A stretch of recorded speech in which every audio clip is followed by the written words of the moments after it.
Maori people have been using hot springs to keep warm, wash, make remedies and cook their food for a long time.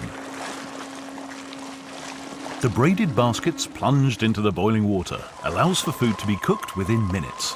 It's a natural, healthy and very eco-friendly way of cooking. Maoris didn't have to cut down trees to cook or keep warm. Consequently, the hot water springs also contributed to protecting the environment.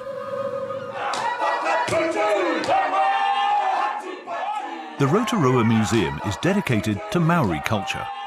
For centuries, getting tattoos has been a Maori custom. Their tattoos have been copied around the world. Tattoos here aren't a fashion statement.